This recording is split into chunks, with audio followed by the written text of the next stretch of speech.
One of the dangers for inexperienced researchers in applied research, especially in the field of education, is that the research you undertake remains a simple evaluation of a program or an intervention or simply reflective practice. For instance, you report the findings of a change to your teaching practice or the improvement in your students' performance after you introduce a new style of teaching. While this may be important information and very interesting, it is crucial for you to look to ways to lift the quality and the rigour of your research so that it becomes more scholarly. Obviously, linking your research to previous research goes a step towards this. The review of the literature serves to identify the major concepts associated with your topic. It also presents the most current research in your area. It provides examples of research that people have undertaken similar to yours, and it gives you some insight into the methods adopted by others. However, just comparing your study to past research is not enough. One way to add this academic rigour to your study is to use a theoretical or conceptual framework to help guide your design. And it also helps you analyse and interpret your results. A theoretical framework is a broad theory-based explanation for the behaviours, the actions, the opinions and the attitudes of interest to your research. For example, if you're interested in understanding student involvement in volunteering organisations, then you might use social exchange theory to guide your study. If you're studying the use of iPads by university students, then activity theory might be appropriate for you to use. Finding an appropriate theory is tricky, but the aim is to find theory that involves all of the concepts you wish to explore. If you're interested in how individuals understand or behave, then look in the psychology literature for possible theories. If you're studying groups or organisations, look in the sociological literature. If you're studying individuals and groups, look in the social psychological literature. Different fields, different disciplines will have different theories. An alternative approach is to use a philosophical perspective to guide your research. A philosophical perspective is a lens which guides the researcher in their choice of topic and informs the researcher about which issues are important. The philosophical lens approach can also determine the way your information is collected and presented. There are a variety of philosophical perspectives that you could adopt. For instance, a critical theory perspective is concerned with empowering people to overcome the constraints placed on them by gender, class and ethnicity. A key focus of postmodern critical theorists is that they politicise problems, meaning that they see the problems of society based in the political structures in which they occur, and therefore they focus on those. Another common perspective is feminist research. Feminist researchers aim to understand the nature of gender inequality and examine women's social roles and their experiences. Feminist researchers tend to hold firm to two principles. Firstly, research should focus on the condition of women in society. And secondly, research must be grounded in the assumption that women generally experience subordination in society. There are numerous other philosophical lenses that could be used. A third way you could raise the scholarly level of your work is to adopt an inductive approach to your research. Instead of theory being the starting point or framework for your study, the creation of a theory or explanation is considered the end point. If you adopted this approach, you would begin by gathering your information from your participants, which you then sort into categories and then into overarching themes. At some point, you would begin to develop a theory or a broad explanation for your observations. The final stages would be to compare your explanations with existing literature on the topic. This approach is usually associated with the term grounded theory. No matter which approach you adopt, you can see that the existing literature plays a very important part in your research. So, how do you start finding this literature? I've asked a few colleagues to give you their tips on how they begin. Tip number one is, where do I start to look for information about my topic? In the olden days, we used to have to go to the library and go through big catalogues to try and find articles that were relevant to what we were interested in. Nowadays, we are luckier. We can go online and do a search. The temptation there is to just go on to Google and type in my search term there and see what it comes up with. That is not actually the best strategy when you are looking for academic outputs, articles, books, etc. Because Google normal searches tend to throw up a lot of stuff that is not relevant in an academic sense. For example, when I was much younger than today, I did a search on one of the early search engines that came out, and I was looking for articles on the topic of self-esteem.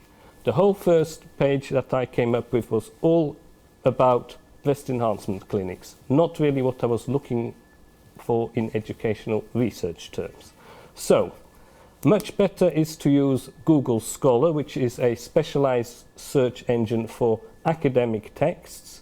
It has one big disadvantage though, which is that it is not limited to any one field. So if you put in a search term, you may come up with articles from education, but also from science or mathematics or any other area, which can make it difficult sometimes to find the thing you're specifically looking for. A better database in that sense is called ERIC, which is specialized in education. You can find it on www.eric.ed.gov.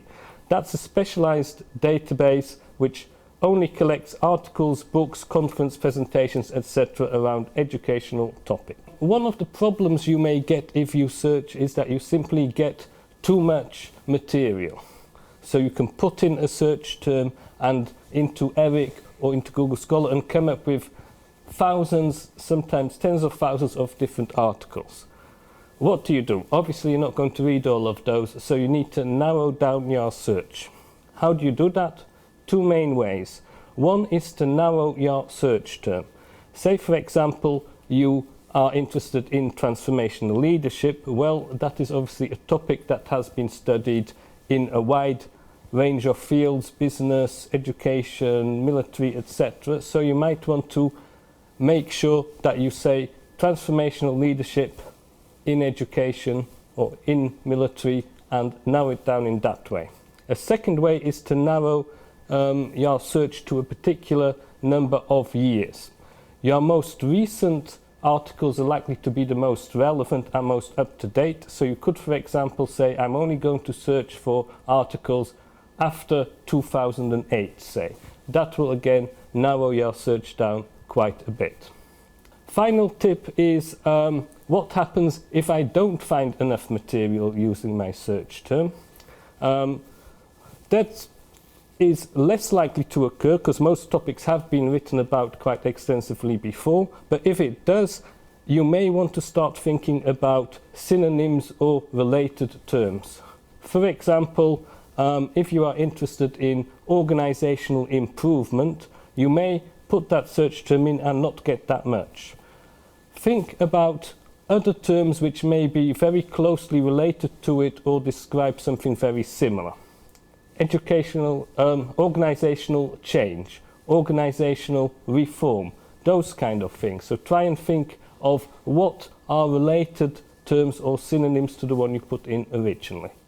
The way I look for literature and the way I advise my students to look for literature is really influenced by my experience of doing systematic reviews.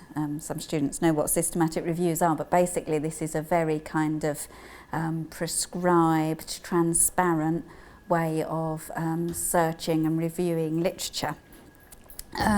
It uses kind of a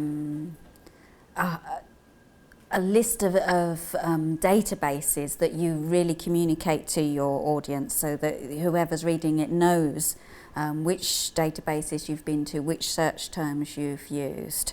And it's supposed to be replicable and it's supposed to be quite scientific and all the rest of it. But what you find when you do systematic reviews, of course, is that it's not at all like that. And when you search using search terms on titles and abstracts, you soon realise that titles are actually really misleading, and that abstracts often don't have the basic things that you need, like what country was the research carried out in, with what age range, what kind of methods. So the things that you might need to know about a paper often are missing from abstracts and things. And I've really learnt from that. So now when I'm searching for literature, I kind of use some of those skills, you know, which I've got a sense now of which are good databases, and you have to use them to know which are good databases. I've got a sense of how to make good search terms. But I combine all of that with a much more kind of gut instinct, intuitive, roaming about way of finding things, because this kind of very linear route just doesn't get you where you want to be.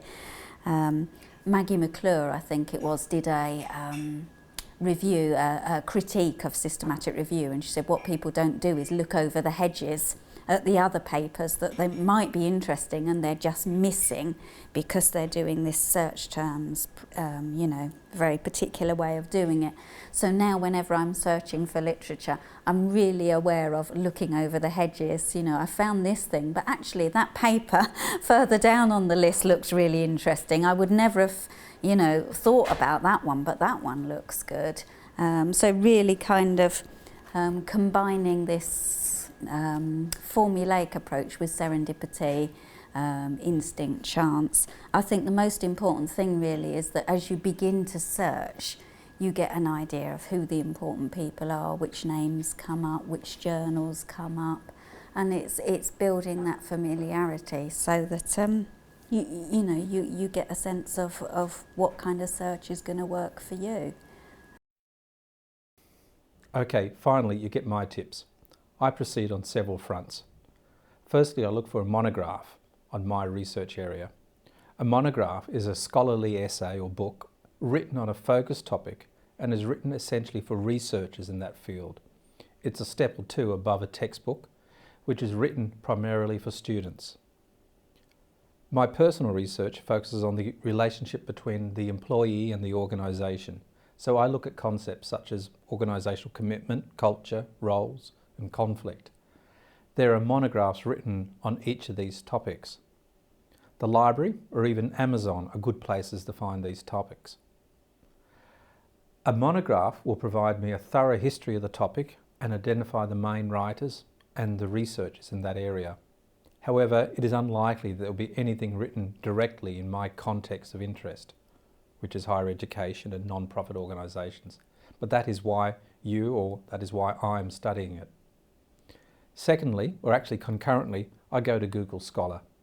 I type in a few words from my topic area, such as organisational conflict and higher education management. This will provide me a list of articles containing research very close to my area of interest. I then restrict it to articles published in the last 5 years, and then scan through and select one or two of the most promising articles. The literature review from each of these articles gives me the current state of research, and the reference list at the rear of this article provides me a further set of articles to explore. These two strategies give me a list of the main authors and the main journals that focus on my or similar topics. My final step is to go to each of the websites for that journal and search within that site for articles written by my authors or written on my topic.